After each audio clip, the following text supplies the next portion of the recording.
Allahumma salli wa sallim wa barik ala sayyidina Muhammad wa ala alihi wa ashabihi wa man tabi'ahum bi ihsanin ila yaumiddin, amma ba'd. Pertama, kita bersyukur kepada Allah Subhanahu wa taala kerana pada malam ini seperti yang kita rancang, walaupun ada sedikit perubahan pada tarikh asal kita nak datang, tapi malam ni alhamdulillah kita masih sempat untuk berkuliah secara jemputan di masjid tuan-tuan, insya-Allah pada malam ini. Saya ucap terima kasih kepada Al-Fadhil, pengurusi masjid, pengurusi jawatan kuasa qaryah, Ustaz Hafiz, tuan-tuan imam, jawatan kuasa dan seluruh hadirin hadirat yang hadir pada malam ini. Tajuk kita, dan saya tengok di masjid tuan-tuan ni telah ada siri kuliah yang berhubungan dengan Ramadan. Saya tengok ada poster-poster yang diedarkan, ada kuliah-kuliah yang sebelum daripada kuliah saya ni dah ada kuliah sebelum daripada ini yang juga menyentuh berhubung dengan Ramadan. Jadi pada malam ini insya-Allah saya akan cuba nak menyebut 3 perkara besar yang penting yang berkaitan dengan Ramadan, yang wajar untuk kita sebagai Muslim mengambil berat tentang hal dan isu yang akan saya sentuh pada malam ini. Ada 3 perkara besar yang saya insya-Allah akan kongsi kenapa perlunya ataupun pentingnya kita berdoa agar sempat masuk ke dalam bulan Ramadan Al-Mubarak yang sudah tinggal tidak beberapa hari sahaja lagi. Yang pertama tuan-tuan, tuan-tuan boleh ingat dengan mudah sebab saya akan kongsi ni 3 poin. Poin yang pertama,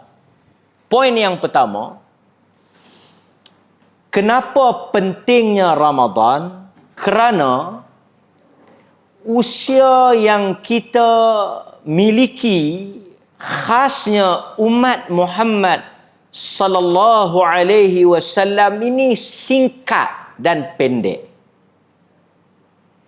Oleh kerana umur kita pendek, singkat, berbanding dengan umat-umat sebelum daripada kita, maka ruang untuk kita beribadah sangat terhad. Masa yang kita ada tak banyak. Ruang dan peluang untuk kita beribadah juga tidak sepanjang dan selama umat-umat sebelum daripada kita. Oleh kerana itu, kita sangat memerlukan Ramadan. Barangkali tuan-tuan sebahagiannya sudah mencapai umur 60 dan 70. Jadi maksudnya baki masa yang masih ada di sisi tuan-tuan sudah tidak banyak. Barangkali ini mungkin tahun yang terakhir. Boleh jadi ada 2 tahun lagi Allah Ta'ala berikan ruang untuk kita. Cuma apa yang saya nak sebut, pentingnya Ramadan ini, dia boleh menampung kekurangan waktu yang kita ada. Artinya, orang yang masuk ke dalam bulan Ramadan dan dia memanfaatkan sebaik mungkin apa yang ada di dalam bulan Ramadan itu, mungkin boleh mengganti beberapa tahun yang dia cuai. Saya percaya diri saya dan tuan-tuan, kita semua bukanlah bermula daripada awal. Barangkali sebahagian kita bermula agak lewat. Mungkin 30, 40. Alhamdulillah kalau ada kesedaran awal. Mungkin daripada umur 20 dia dah istiqamah. Dia dah komit dengan agama ni, baguslah. Tapi sebahagian besar kita mungkin 40, 50 baru dia nak dekat dengan masjid. Jadi tinggallah 10-20 tahun yang ada. 10-20 tahun itu kalau nak dikira, nak dibandingkan Adakah dia memadai untuk menampung apa yang kita lakukan sepanjang hidup ini? Tak mungkin sampai.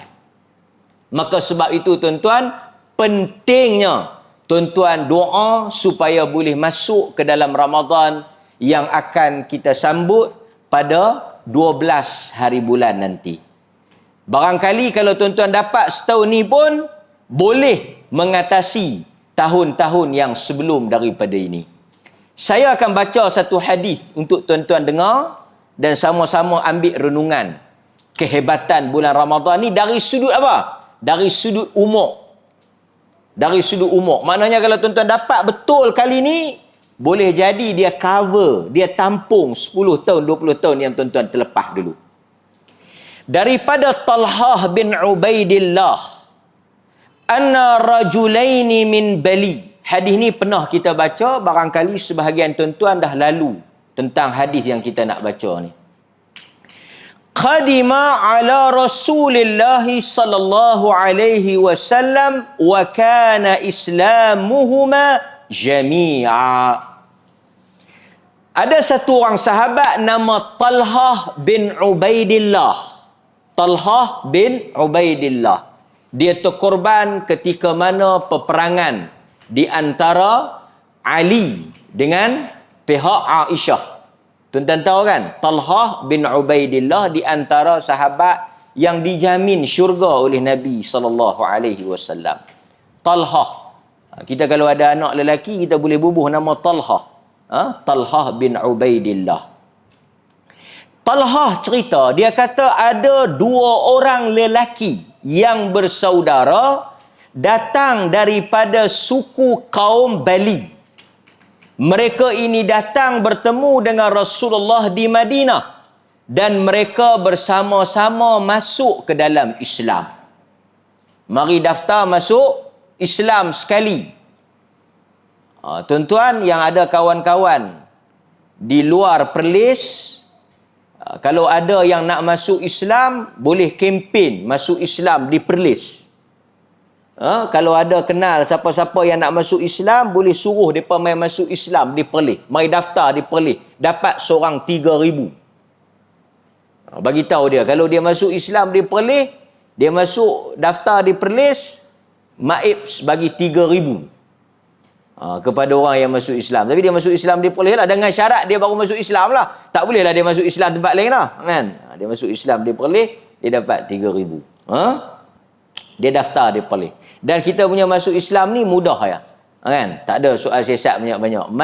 Dia bagi tahu dia nak masuk Islam, kita pun tak tanya nak masuk Islam nak kahwin ke, nak masuk Islam nak bertanding calon ke, tak ada lah, kan? Dia masuk Islam, dia dapat syahadah, kan? Lepas tu kita ambil nama maklumat sikit, kita bain 3,000. Di atas peruntukan zakat muallaf.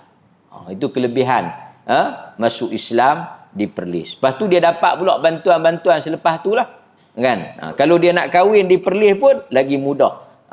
Dapat 3,000, cari orang Perlis, menikah, duduk di Perlis, kan? Baguslah, kan? Dah kahwin, dapat pula kahwin dengan orang Perlis, duduk di Perlis, kan? Boleh mari masjid, boleh ikut kuliah.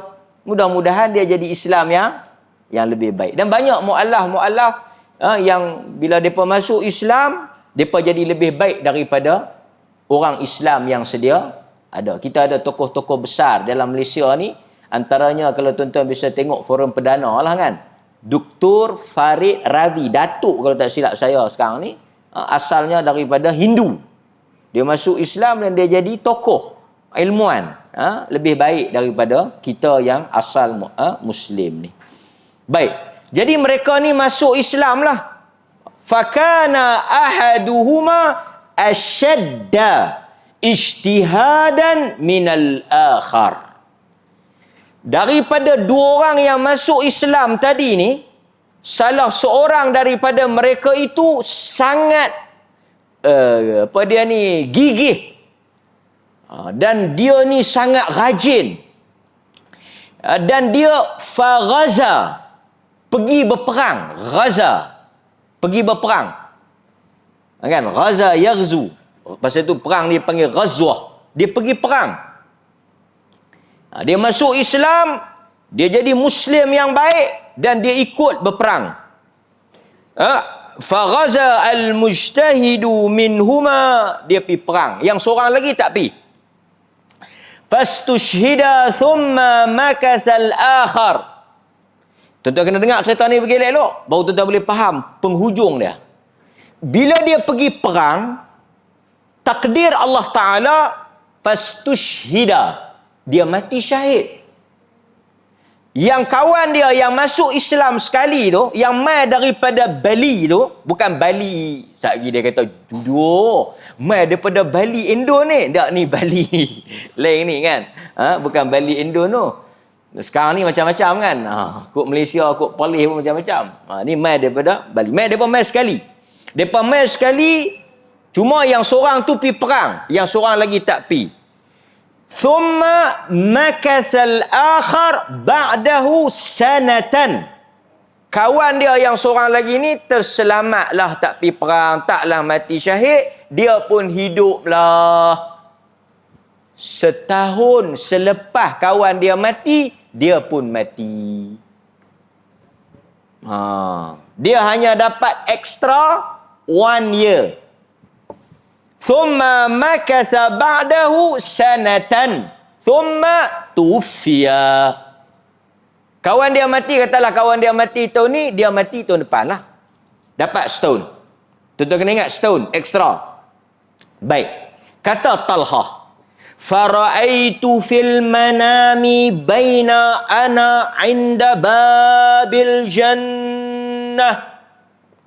Kata Talhah bin Ubaidillah, pada satu malam aku bermimpi, ra'aitu, aku melihat di dalam mimpi aku itu, fil manam, di dalam mimpi itu ada satu benda yang menarik. Mimpi. Tuan-tuan pun kadang-kadang mimpi tu tak? Bulan-bulan puasa ni mimpi apa? Tuan-tuan mimpi yang elok-elok lah kan? Mudah-mudahan Allah Ta'ala jadikan mimpi itu sebagai khabar gembira. Mimpi ni dia ada 3. Satu, mimpi yang benar. Yang kedua, mimpi yang jahat. Yang ketiga, mainan tidur. Tuan-tuan akan mimpi dalam 3 bab. Satu, mimpi apa? Satu, mimpi baik. Mimpi baik ni, dia menjadi satu khabar gembira. Kita boleh ambil sebagai pedoman. Yang kedua, mimpi buruk. Ini daripada syaitan. Yang ketiga, mainan tidur. Tuan-tuan mungkin terlalu duk fikir benda tu, terlalu duk apa, pasal tu ada orang kadang-kadang kan, bini mungkin laki dia kerja doktor ke apa, kerja apa ke, dan dalam mimpi pun duk cucuk orang. Kan? Ada satu orang mimpi laki dia duk kerja tukang masak, duk goreng, dalam tidur pun duk goreng. Kan? Jadi bini dia kata apa ni, dia terbawa-bawa. Yang ni dia panggil mainan tidur. Orang Melayu kata tak basuh kaki kan. Jadi Talhah kata dia melihat di dalam mimpi itu, ana inda babil jannah, aku berada di pintu syurga. Idza ana bihima fa kharaja kharijun minal jannah, bersama dengan yang 2 orang mati tadi. 2 orang yang mati tadi. Kemudian keluarlah daripada syurga itu penjaga syurga, keluar mai. Fa'adhina lilladhi tuwfiyal akhir. Tengok, tuwfiyal akhir. Tuwfiyal akhir. Keluar mai yang duk jaga syurga tu, dia panggil hak yang mati lewat tu, yang last mati tu. Talhah tak mati lagi, tapi dia tengoklah mimpi. Tuan-tuan, boleh tak tuan-tuan nak jumpa orang yang dah mati? Kalau secara sedar, tak boleh. Katalah tuan-tuan duduk macam saya ni dalam masjid, tiba-tiba satu orang yang dah mati mai duduk tepi tuan-tuan. Yang tu karut. Yang tu tak mungkin. Kerana orang mati tak boleh balik. Ni dia kata bulan puasa orang mati boleh balik. Ada tuan-tuan bisa dengar? Orang mati balik bulan puasa. Saya kata apa? Saya kata orang mati tak balik bulan puasa, orang mati balik raya. Saya nak bagi tahu lah, dakwaan kenyataan yang mengatakan roh orang mati balik pada bulan Ramadan ialah dakwaan yang bercanggah dengan Quran. Ayat mana yang bercanggah? Tuan-tuan buka dalam surah Al-Mu'minun ayat 100. Quran menyatakan orang yang dah mati tak balik ke dunia. Very clear. Dakwaan yang kata mak dia balik. Hampa ni baca Quran elok-elok. Hampa pergi tarawih tu. Pak hampa duk tengok atas halang tu. Orang dulu-dululah.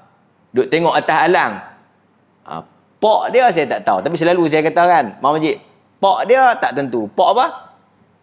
Pak apa? Saya kata. Pak tiri dia. Saya pergi ceramah di Kuala Palih tajuk mati.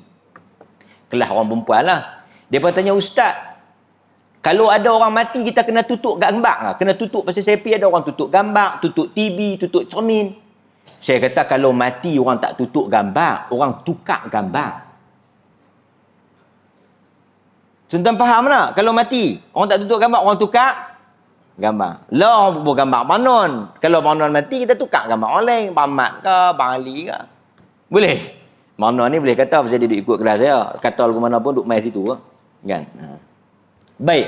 So, saya nak sambung balik. So, bila mati, kita boleh tengok tak? Ni, fil manam. Dalam mimpi boleh tengok tak? Okey. Dalam mimpi, possible. Artinya katalah tuan-tuan mati, tuan-tuan tidur, tuan-tuan mimpi roh bini tuan-tuan. Dalam mimpi, dia mai kat tuan-tuan. Boleh tak? Boleh. Kerana pertemuan roh dengan roh. Sebab bila kita tidur, roh kita keluar. Roh kita yang keluar itu bertemu dengan roh yang dah mati itu. Pertemuan di antara roh dengan roh boleh berlaku. Boleh berlaku.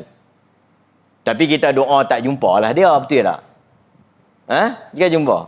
Kita baru di sini, baru duk berkenalan. Nak ganti dia, dia main terus dalam mimpi. Ingat sama? Terus, labak, tak jadi. Kita yang tukang kira ni, dia telefon, tak jadi Ustaz, awak. Dia warning lah. Bukan mati, dia warning dalam mimpi. Jangan main-main. Kita yang tukang kira pun telefon, batal buang borang. Pasal apa? Takut dia main cari kita. Jangan main-main tuan-tuan, jangan main. Hidup pun cari, hidup pun susah, mati pun susah. Tapi boleh jumpa tak? Boleh jumpa. Dalam mimpi boleh jumpa. Boleh tengok. Kadang-kadang ada orang cerita, dia kata dia mimpi mak dia mai duk sengap, duk tengok dia. Dia mimpi ayah dia mai, anak dia mai. Kemungkinan itu ada. Di kalangan ahli tafsir, mereka kata boleh berlaku hal itu. Kerana pertemuan roh dengan roh. Cuma, tapi dia mai tengok saya, dia tak cakap apa Ustaz. Memanglah dia tak cakap apa lah. Dia mai tengok, jumpalah. Kan? Barangkali mungkin dia suruh kita doa dekat dia. Dia suruh kita istighfar. Kita buatlah. Kan? Baik. Seterusnya kita sambung. Dia kata, yang jaga syurga tu panggil masuk yang mati lewat. Talhah bin Ubaidillah peliklah. Sebab apa? Kawan ni mati lewat, lepas tu mati biasa. Kawan yang mati awal tu mati syahid.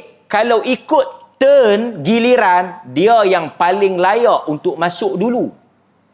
Sebab dia mati dulu. Mati perang pula tu. Dari sudut kedudukan, dari sudut pengorbanan, dia lebih afdal. Tiba-tiba malaikat mai, hang tunggu sat. Hak duk belakang tu mai masuk dulu. Talhah kata, pelik ni. Awak yang dia jadi macam tu. Dia pergi panggil orang yang hak mati kemudian. Maka, dia pun dah jadi satu macam. Baik. Pendekkan cerita, fa'asbaha. Lepas tu lepas panggil tuan-tuan tak faham. Lepas panggil hak kemudian tu, dia panggil pula hak yang mati syahid. Talhah dia tak panggil lah. Dia kata kat Talhah apa? Dia kata irja', hang pi balik. Fa innaka lam ya'ni lak ba'. Pasal hang belum sampai giliran. Itulah pasal dia tak mati lagi. Dia tahan dia balik.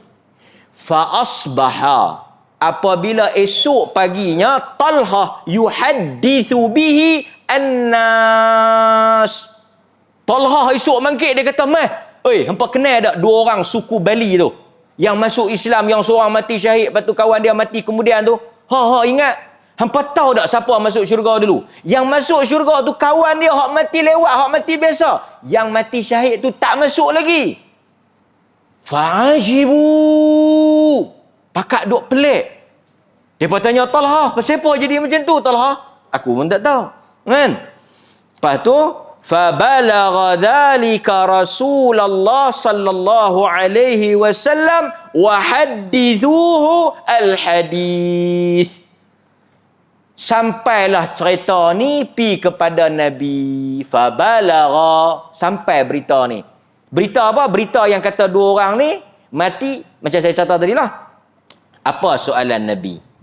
Nabi kata, "Min ayyi dzalika ta'jabun?" Apa yang hampa duk pelik tu? Apa yang hampa duk hingat tu? Apa yang hampa duk heran tu? Kan pasal duk bercakap daripada jadi satu kehairanan, satu kepelikan. Sebab benda yang tak patut berlaku. Orang yang mati syahid tak masuk, orang mati biasa masuk. Yang lewat pula tu. Maka Nabi SAW, dia pun menceritalah dekat Nabi cerita-cerita tu. Maka Nabi kata, Nabi tanya satu soalan. Nabi tanya, "Alaysa qad makatha hadha ba'dahu sana?" Bila Nabi dengar depa punya cerita, Nabi tanya, Alaysa, bukankah qad makatha, telah hidup lelaki yang kedua itu setahun lebih daripada lelaki yang awal?" Nabi tanya, dia hidup setahun kan? Dia dapat setahun kan? Kalau mati 50, dia 51. Lebih kurang macam tu lah, nak bagi tuan-tuan faham. Nabi kata, betul atau tidak? Dia pun kata, Bala, benar. Okey, Nabi cerita. Tengok. Yang ni dia panggil syahid. Yang ni dia panggil syahid dia. Nabi kata, bukankah dia telah hidup setahun lebih? Bala ya Rasulullah. Wa adraka ramadana fasamahu wa salla kadha wa kadha min sajdatin fi sanati. Nabi kata, oleh kerana dia telah hidup setahun lebih daripada lelaki tersebut, maka dia wa adraka Ramadan. Saya ulang sekali lagi tuan-tuan, Nabi kata wa adraka Ramadan. Dia telah bertemu dengan Ramadan setahun lebih daripada lelaki tersebut, fasamahu, dan dia berpuasa di dalamnya, dan dia salat padanya setahun lebih daripada lelaki itu. Tuan-tuan, di mana besarnya Ramadan? Di sini besarnya Ramadan. Sehingga para ulama menyatakan hanya dengan satu Ramadan lebih daripada saudara dia, dia telah mengatasi pahala syahid. Kerana mereka masuk Islam sama-sama. Artinya kalau satu orang puasa, katalah kawan dia puasa lima kali puasa. Katalah dia puasa, kawan dia dapat 5 kali. Dia dapat berapa? Dia dapat 6. Tetapi hanya dengan satu itu, dia telah mendahului kawan dia yang mati syahid tadi. Maka sebab itu saya katakan Ramadan itu begitu penting. Kerana hanya dengan satu Ramadan telah mengatasi, menandingi, melebihi seseorang yang terkorban syahid. Maka sebab itu dengan pendek, singkatnya umur kita, Ramadan ini mampu untuk menampung dan juga menyelamatkan kita dengan tahun-tahun yang telah tersisa dan sia-sia tadi. Maka kata Nabi kata, fama bainahuma ab'adu mimma bainas sama' wal ard. Tahukah kalian jarak di antara kawan dia yang mati syahid dengan kawan dia yang mati biasa tapi sempat bertemu Ramadan adalah setinggi langit dan bumi. Ab'ad bainas sama' wal ard. Artinya yang mati biasa tu tapi sempat adraka Ramadan, sempat jumpa Ramadan, langit. Yang kawan dia mati syahid tu bumi. Apa yang membezakan mereka? Ramadan. So takkan kita yang dengar hadis ni duk tenganga, duk tak ada rasa apa. Tentu of course kita akan rasa satu perasaan yang begitu teruja. Ternanti-nanti Ramadan kerana dia boleh mengubah kehidupan kita. Bayangkan tuan-tuan, kalau tuan-tuan ada kawan-kawan yang mati sehari dua ni, sangat rugi. Sebab itu kita doa. Ada 10 hari lebih kurang. Saya pun tak pasti berapa hari. Ada 10 hari, 11 hari. Ada orang 2-3 hari ni dia susah hati lah. Dia susah hati dah. Tak boleh makan siang. Tuan-tuan okey lagi? Steady? Cuma kita tak sabar-sabar nak masuk Ramadan. Kerana barangkali Ramadan ini akan mengubah segala-galanya. Itu hadis yang pertama. Maka sebab itu tuan-tuan hadirin mukminin, para ulama menyatakan pahala dilipat ganda berdasarkan kepada faktor tempat dan masa. Tuan-tuan, pahala ni dia akan berlipat mengikut tempat dan masa. Sebab itu orang yang salat di Masjidil Haram tak sama dengan orang salat di Masjid Kangap. Pasal apa yang membezakannya? Masa dia sama, kaifiat dia sama, tapi tempat. Satu lagi yang membezakan pahala ni dia bergantung kepada dua perkara. Yang pertama, tempat. Tang mana tuan-tuan buat? Kalau orang tanya tuan-tuan semayang di mana? Saya semayang di rumah. Hang semayang di masjid. Sama tak sama? Sama tak sama? Kawan tu semayang 4 rakaat, kita semayang 4. Yang membezakan tempat. Nampak tak? Dia kata rumah kah, masjid kah, mayang juga. Kan? Tak sama. Tak sama. Kerana di sana dia dapat 1, di sini dia dapat 27. Pasal apa budak-budak main semayang di masjid, tak semayang di rumah? Pasal boleh RM5. Tuan-tuan pun kalau nak boleh buat memorandum, hantar kat pengurusi Ustaz Hafiz. Kami menuntut yang tua-tua ni RM10. Takkan nak pergi budak. Bapak-bapak budak pun dia mungkin boleh share dengan anak dia seorang RM2.5. Pasal apa? Dia pun bawa mai kan. Beda duit minyak. Budak-budak penuh. Saya pergi sembahyang di masjid penuh. Ramai. Pasal boleh RM5. Tapi kalau dia nak sembahyang di subuh, dia rumah dia pun subuh tu juga. Kan? Saya rasa kalau pak dia kata kalau hang mangkit sembahyang di rumah aku bagi RM5, saya ingat dia tak main masjid. Kan? Tapi tuan-tuan boleh nampak tak? Beza itu ada. Beza itu ada. Sedekah lah tuan-tuan, sedekah ada pahala? Ada pahala? Dengan tuan-tuan sedekah dalam bulan puasa ada pahala? Tambah tuan-tuan, saya dengar maklumat kata masjid ni nak buka buat kutipan. Dan saya tahu tuan-tuan ni antara masjid yang kalau bertanding jemaah yang ramai lah. Kan? Dan saya dipahamkan tuan-tuan duduk di semua di sini ni daripada 10 orang terkaya di Malaysia, 9-nya daripada Guak.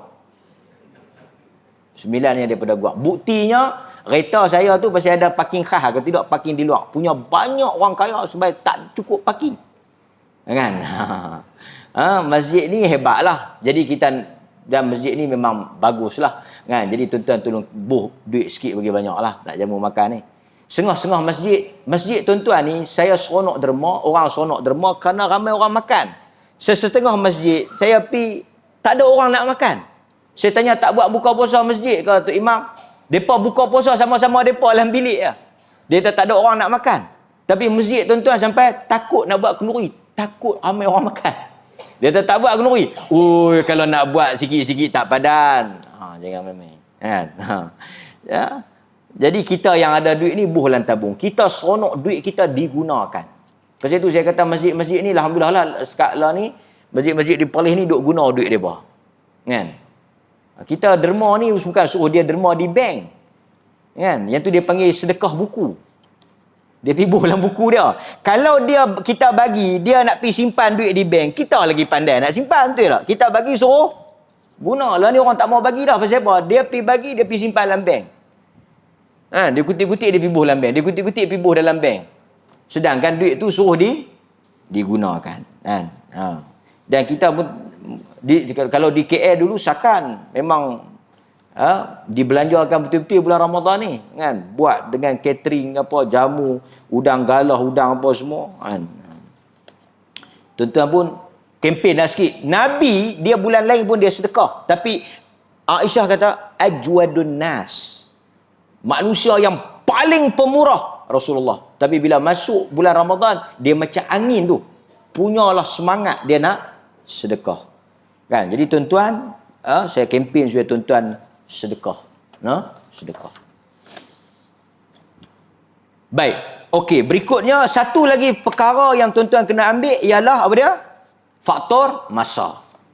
Sekarang ni kita nak pergi Mekah tak boleh lah kan. Nak pergi Mekah masalah kesihatan, masalah keuangan. Tapi kita ada, tuan-tuan, tak ramai manusia dapat peluang pergi tempat-tempat yang hebat, tempat-tempat yang besar ganjaran dia. Tapi tuan-tuan ada peluang apa? Tuan-tuan ada peluang untuk masuk ke dalam waktu yang sangat besar. Apa sahaja pahala yang tuan-tuan buat dalam bulan Ramadan tak sama dengan bulan Syaban. Tak sama. Walaupun di sana ada hadis yang diriwayatkan oleh Al-Imam Ibnu Khuzaimah. Hadis ni sebahagian ulama kata mungkar, tak sahih. Tapi umum ada. Hadis satu amalan sunat menyamai 70 amalan fardu. Ada kan orang kata siapa yang buat satu amalan sunat 70 kali ganda pahala dia lebih besar daripada bulan biasa. Hadis ni tak sahih, tetapi tak menafikan hadis-hadis lain yang menyatakan kelebihan bulan Ramadan. Baik, itu yang pertama. Poin yang kedua, kita ada 3 poin ya. Poin yang kedua, besarnya bulan Ramadan tadi, satu kenapa? Kerana umur kita pendek, dan bila kita manfaat betul bulan Ramadan ni, pahala dia besar. Baik.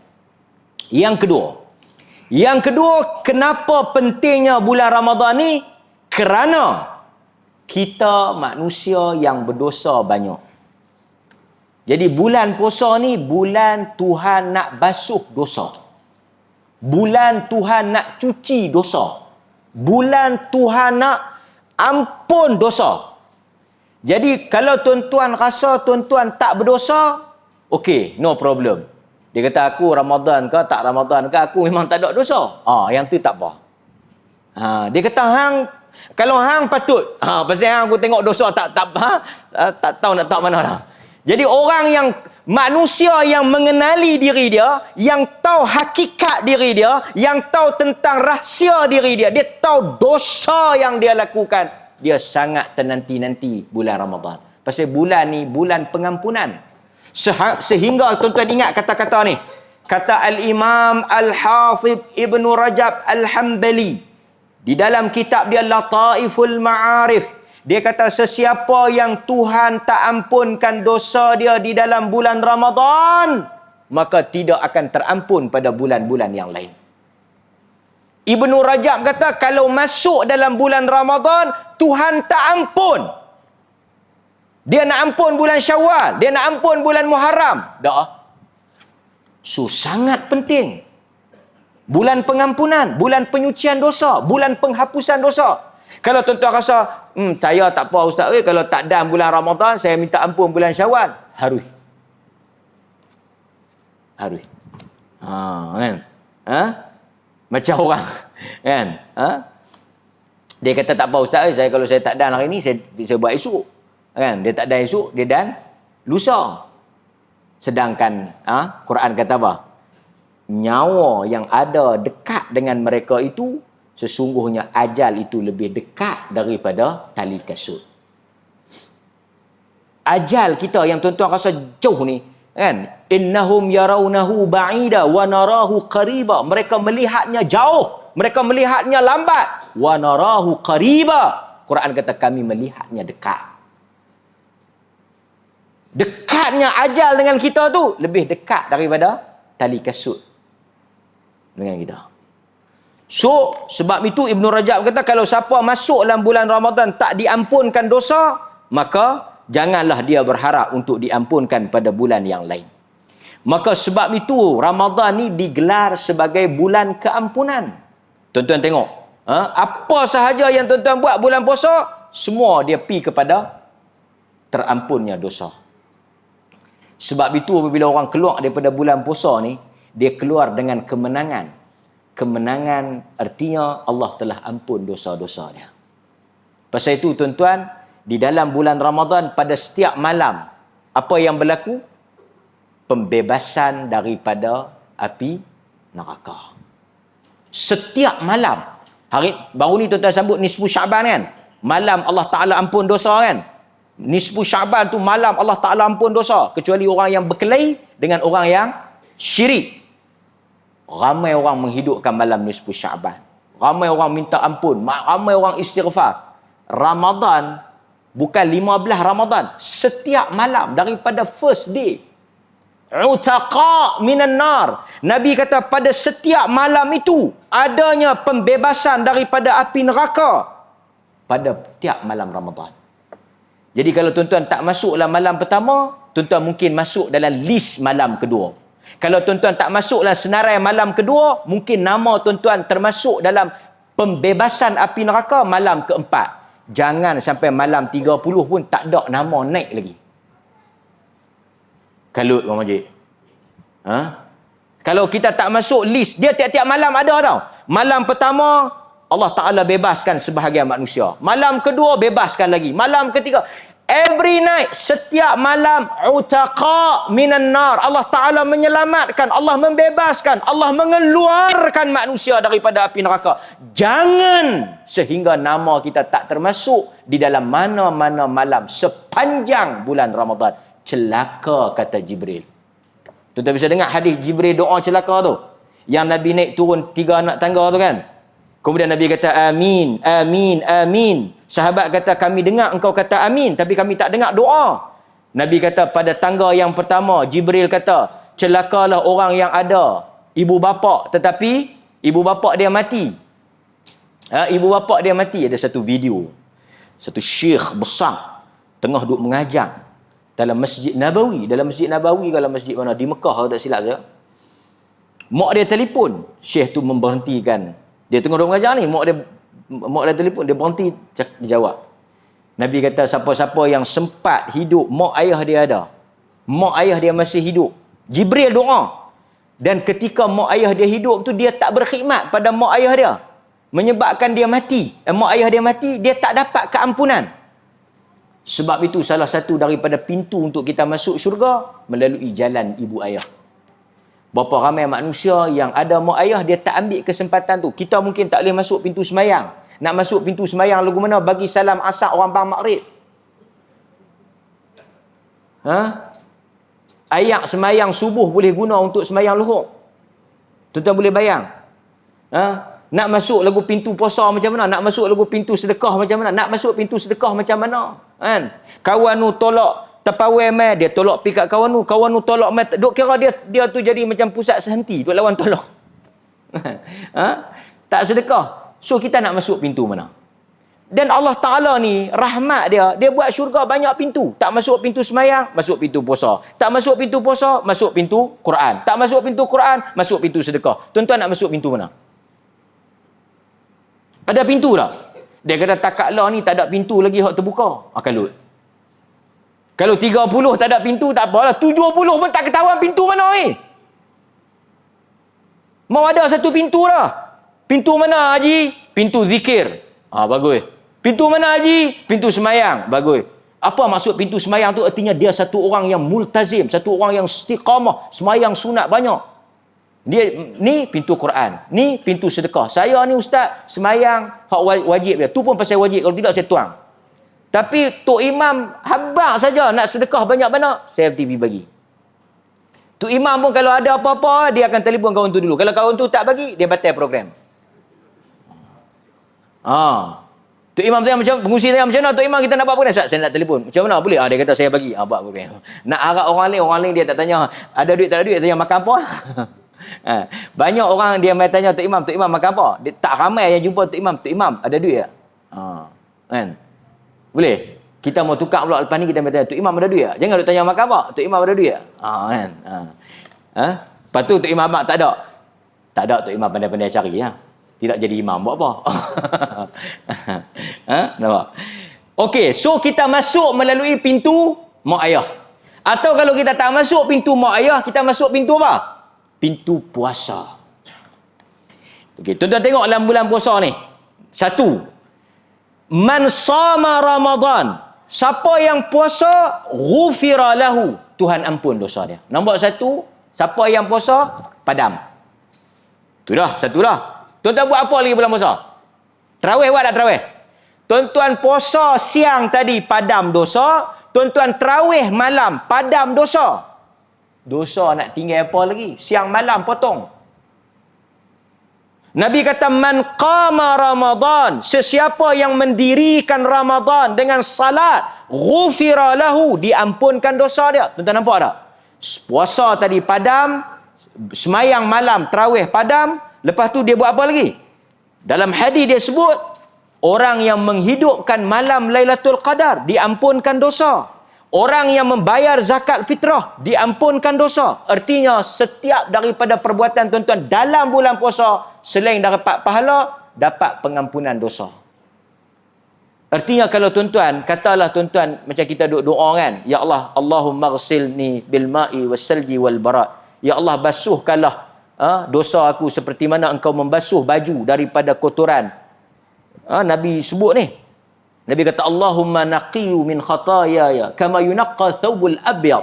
Ya Allah, engkau basuhlah diri aku seperti mana engkau membasuh baju putih daripada dosa.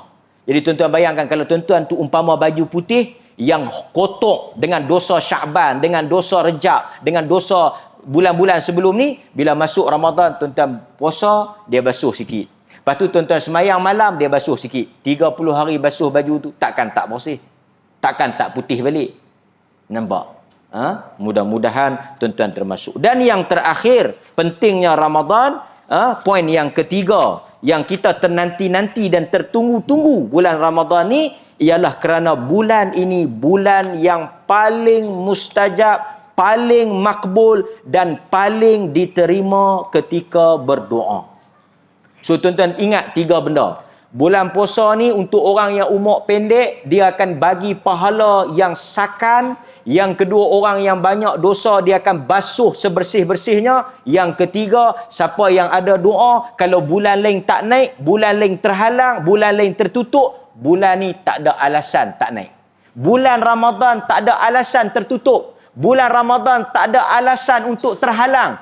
Doa yang paling makbul, mustajab, kalau tuan-tuan minta bulan puasa. Jadi kalau tuan-tuan masuk dalam bulan puasa, selain daripada puasa, selain daripada semayang, tuan-tuan kena banyakkan doa. Bila yang tuan-tuan nak doa? Sepanjang hari. Orang yang puasa, doa dia mustajab. Itu satu. Sepanjang hari. Yang kedua bila? Ketika berbuka puasa. Yang ketiga bila? Ketika sahur. Yang keempat, ketika tuan-tuan bangkit salat di tengah malam. Kalau bulan lain, tuan-tuan nak kena tunggu pukul 3 pagi. Lah ni, Syaban ni, kalau tuan-tuan nak doa, tunggu pukul 3 pagi. The best time. The right time. Tapi bulan Ramadan, pukul 3 petang pun mustajab. Pukul 1 tengah hari pun mustajab. Apatah lagi kalau pukul 3 pagi. Bulan lain tuan-tuan tak bangkit, pukul 3, 4 pagi. Bulan puasa tuan-tuan bangkit. Bulan lain tak ada nak doa. Bulan puasa tuan-tuan doa. Nampak? Sebab itu memang kita duk tunggulah peluang ni, seperti mana yang disebut di dalam hadis Nabi sallallahu alaihi wasallam. Kita bagi laluan kepada azan. Sekejap lagi saya akan buat kesimpulan akhir kepada apa yang telah saya kongsi dengan tuan-tuan pada malam ini, insya-Allah taala.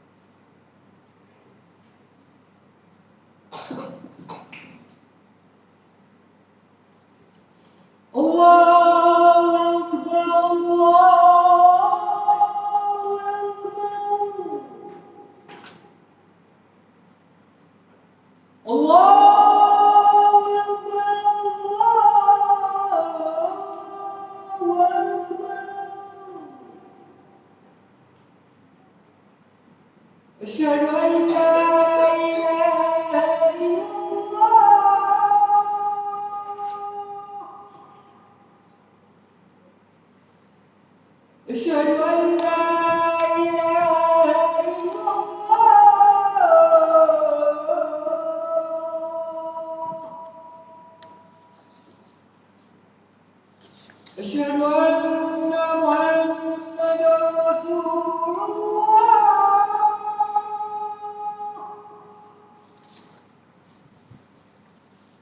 أشهد أن محمدا رسول الله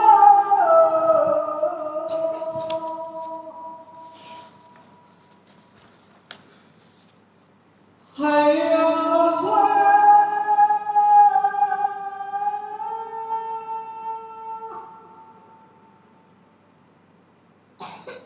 حي على الصلاة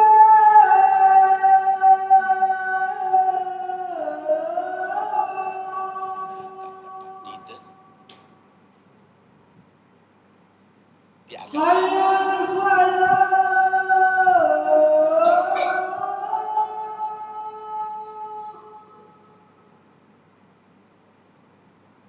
حي على الفلاح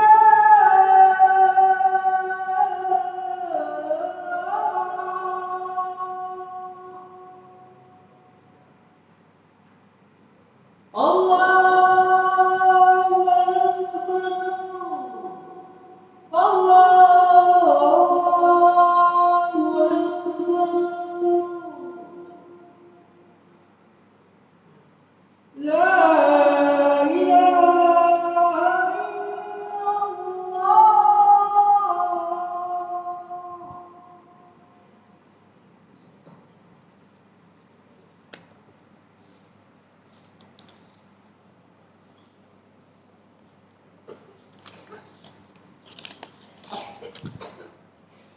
Okey, tuan-tuan, kita ambil sikit hadis yang saya kata tadi ni.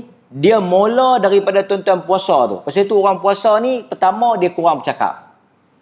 Dia kurang bercakap. Kalau orang mari dekat dia, wa inimru'un syatamahu au qatalahu. Nabi suruh ni. Nabi kata, wa inimru'un qatalahu au syatamahu. Mana-mana orang yang kalau dalam tengah bulan puasa, orang main maki dia, orang main nak ajak berkelahi, dia kata apa? Inni saim. Inni saim. Saya berpuasa. So orang berpuasa ni dia kurang bercakap, dia kurang nak, orang kata apa? Hot temperature. Dia kurang nak barat. Pasal dia puasa. Sebab itu Nabi bukan Ibnu Rajab, saya sebut tadi Ibnu Rajab, dia kata ahwanus siyam tarkus syara' wat ta'am. Ahwanus siyam, puasa yang paling lekeh, puasa yang paling low class, puasa yang paling rendah, puasa sekadar tak makan dan tak minum. Ramai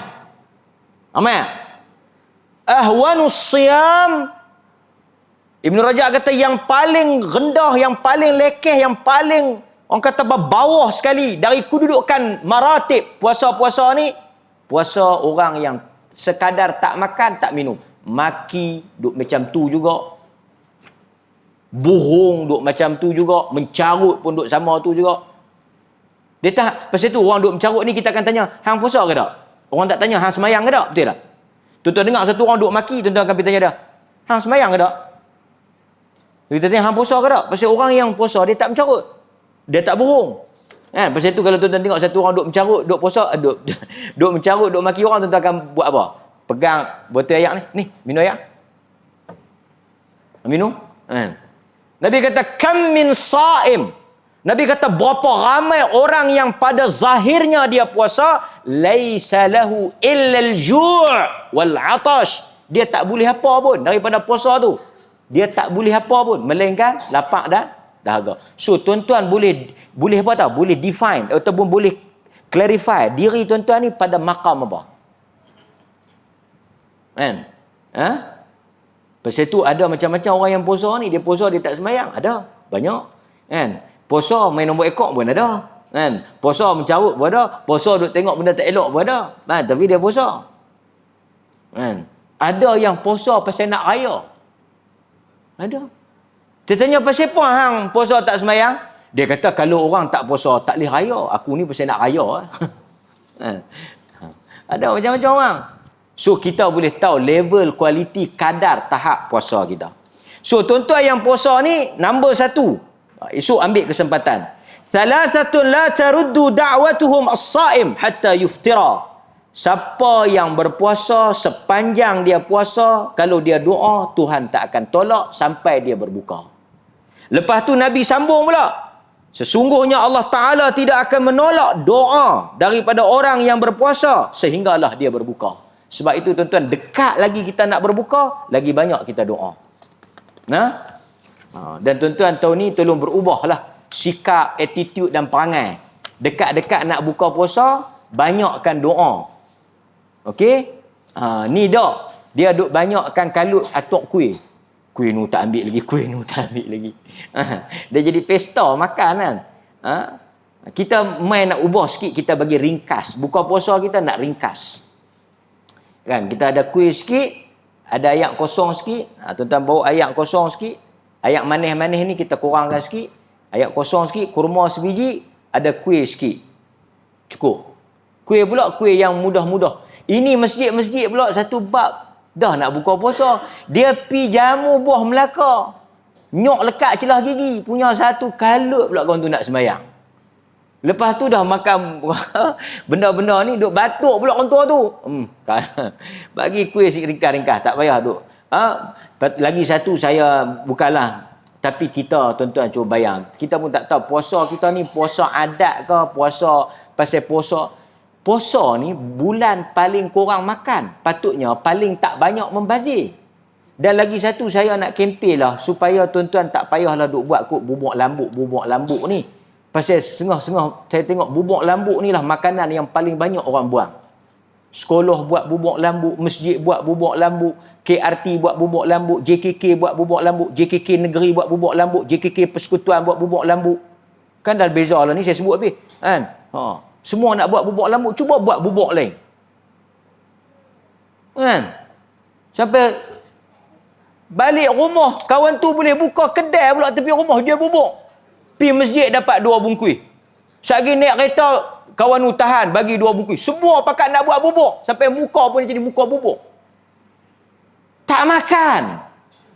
Buang saja ya. Tuan-tuan percaya apa yang saya sebut ni? Kenapa semua pakat nak kalut buat bubuk lambuk? Cuba buat bubuk lain. Bubuk caca ke, bubuk kacang ke, bubuk apa ke? Bubuk sora ke? Semua nak buat bubuk lambuk. Dan semua tak makan. Dan saya tengok kadang-kadang, syaitan memang kena tambat.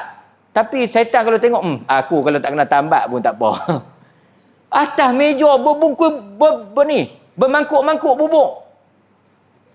Tak makan, membazir. Bulan syaitan tak ada. Bulan tu paling sakan membazir. Lepas tu syaitan kalau boleh buat sidang media, dia kata, tu dia lah hampa duk tuduh aku. Hampa tu panggil tak guna. Nak salahkan syaitan. Syaitan tak ada, kena tangkap, kena tambat. Siapa yang membazir? Saudara syaitan. Pasal itu Tuhan kata saudara syaitan. So tuan-tuan kena tengok, kalau mai buka puasa tuan-tuan membazir, sepanjang 12 jam tuan-tuan puasa tadi, tidak ada makna dan tidak ada kesan. Berat tu. Besar tu. Kita boleh nilai kadar puasa kita pada masa kita berbuka. Itu yang kata lawan hawa nafsu tu. Kan? Baik tuan-tuan, hadirin mukminin, mudah-mudahan Allah Subhanahu wa taala merahmati seluruh jawatan kuasa masjid, dan saya minta tuan-tuan semua anak qaryah Masjid Sayyidina Umar Al-Khattab menyokong penuh sebarang program yang dianjurkan oleh pihak masjid, dan tuan-tuan sumbanglah, bawa keluarlah duit-duit tuan-tuan semua dalam bank dan tabung haji dalam ASB. Esok mai bagi kat Ustaz Isa 3-4 ribu seorang. So dia pun tak pening nak cari duit mana. Semua dia duk pening nak bayar untuk imam, nak bayar makan dia abang saya. So dia pakai kempen sikit lah. Kan? Saya malam ni pun duit ceramah saya tak ambil, saya sumbang balik ke tabung buka puasa. Kan? Jadi saya mulakan dulu. Kadang-kadang ustaz ni dia ceramah. Kan? Dia suruh orang sedekah, tang sampai dia ambil juga. Saya bagi tahu kat ustaz, tak payah bagi kat saya, pergi buh dalam tabung masjid. Jadi tuan-tuan semua sekali sebelum balik, yang mana dalam pakit baju Melayu tu seluk. Tak ada pakit atas, pakit bawah. Kalau tak ada abang kat ustaz, esok subuh saya bagi. Kita mau mula malam ni ada perubahan. Mudah-mudahan Allah Ta'ala rahmat masjid ni. Barakallahu fikum. Assalamualaikum warahmatullahi wabarakatuh.